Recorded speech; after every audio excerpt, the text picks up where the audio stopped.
Lesson 2 is come. Come means that your dog runs to you quickly and you reach out and touch his or her collar. The reason that you touch his or her collar is to reinforce that come means you can get a hold of your dog. I had a student ask me once why this is one of the first lessons I teach. You know, in every other training class that I've been in, they always teach sit, stay before the come command. And what I said to him was generally, when you're calling your dog to come, he's not sitting and staying, waiting patiently for you to call him. He's generally running wild in the other direction, not paying attention to you at all. This is why we teach this command in this fashion. Come is perhaps the most important command that you can train your dog to respond to. It could save his or her life. It's wonderful to know that when I say come, my dog runs to me quickly and enthusiastically.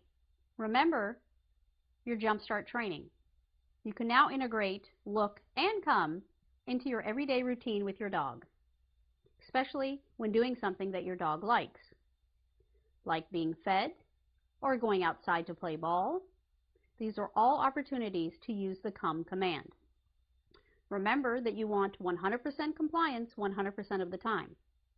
This means do not ask your dog to come to you unless you know you can make him do so the first time you request it. With your dog on a 6-foot leash, start walking around and wait for his or her attention to be diverted. Once his or her attention is diverted, say come and take a few quick steps backwards while encouraging your dog to come to you. You can also reel in the leash as you're doing this. Running backwards is going to incite the chase technique in your dog and encourage him or her to come more quickly. Once your dog gets to you, you should use verbal praise, and you can follow that up with tactile or food praise, depending on what you think is necessary to get a positive response out of your dog.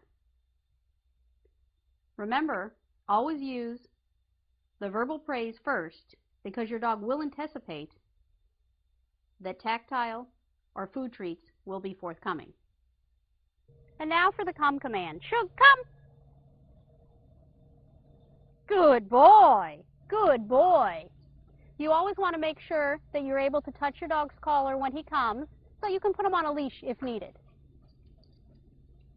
Good boy! That's a good boy! Good boy! So for the come command, I like to just start walking around with your dog on a 6-foot leash or longer is nice, and wait until they get distracted by something else, maybe a certain smell or an animal that they might see, before using this command. Okay, just let them walk around and be a dog for a minute. Shug, come! Good boy! That's a good boy! That's a very good boy. And basically, why I do it that way is because generally that's what's going on. Your dog is running around, not listening or paying attention to you when you call them to come. I like to use the dog's name first just to get his attention initially and let him know, like I have several dogs, I would let the specific dog know that I want that specific dog to come to me. As you can see, he's distracted again, and I will say, Shug, come! Good boy! That's a good boy! You want him to run towards you enthusiastically. Now, if he didn't come so quickly, what I would want to do, okay, let's distract him again. Shug, come! You always want to say come as you're reeling the dog in, so he realizes that means you want him to come towards you. Good boy. That's a good boy. Yes, that's a good boy. Some tricks of the trade for the come command is to never call your dog to do unpleasant things, such as go to the vet or to be groomed if that's something your dog doesn't like. On the other hand, feel free to call your dog to come when you do things like playing with your dog or feeding your dog. This reinforces that good things happen when your dog comes. Remember to make a point to touch your dog's collar each time he or she comes.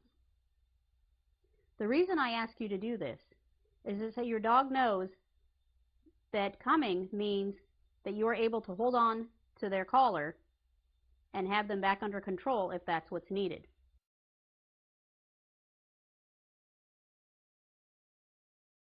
If at any time you find your dog not responding to a specific command, repeat the lesson, going back to the point where you had 100% compliance 100% of the time.